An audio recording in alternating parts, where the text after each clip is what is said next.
two hands going on. On table 3, we flop top and bottom with a very weak flush draw. And on table 4, we flop just a weak top pair with some backdoor draws. So I think I'm going to lead both of them. Well, quickly, table 4, easy bet. If you get raised by this guy, then we can just throw it away. If he flats us, well, if we two pair outs, I would bet them, and I don't know what he's gonna have in his range, limping in and from under the gun. So if I improve my hand, I would bet the turn for value. If I don't, I check, and I expect him to just check back most of the time. But more importantly, here on table 3, we have a good but not great hand.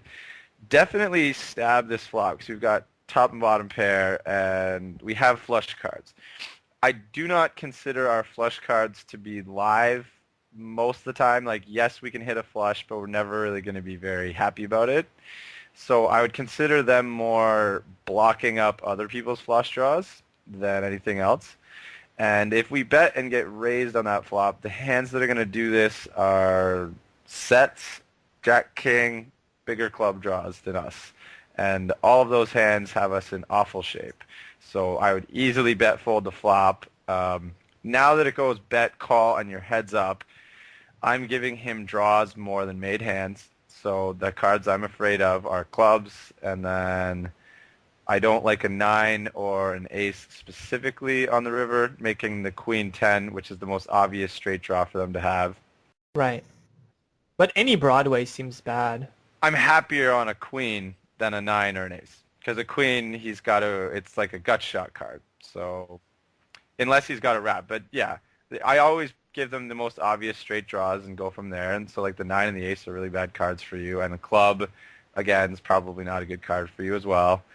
And I would bet to get value from those drawing hands. I'm not really protecting my hand, but I do want to get value from those hands because they're not likely to have anything to pay me off on the river when they brick. I lead, and he makes this raise here. Oh, turbo fold. Like, you're just behind everything. It's just, even if he's making a move on the pot with a really, a drawing hand, you have no idea what a good river looks like to you. Even a 7 making you a boat could be dead for you. Like, we don't know, and so just fold. And this is a limped pot. Like, be careful. And getting stacked in limped pots shouldn't happen very often. So I can see that I also misplayed this. So let me show you.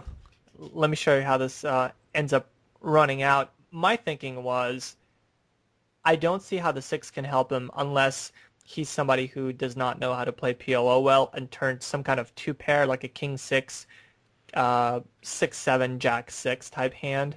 And I figured I'm never really dead. So, but you're right. I don't really know what is a good river card for me. Well, like,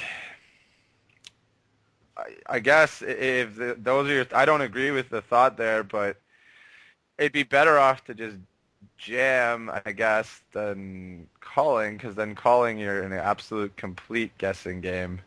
Right. But I really don't like calling, and I don't like calling or jamming. I think bet fold is significantly better than any option.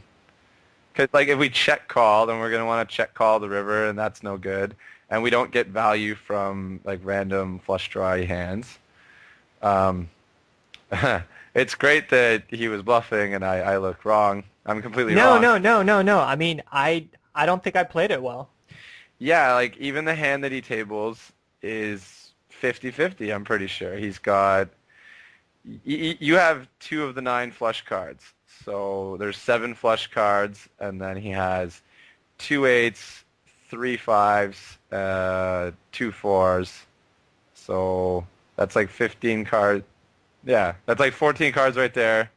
And then he also has 3 3s and 3 9s. So he's approaching in on 20 outs against your hand, which makes him 50-50. So even though he has a hand that you're marginally ahead of, he's 50% against you, and everything else has you crushed. Right.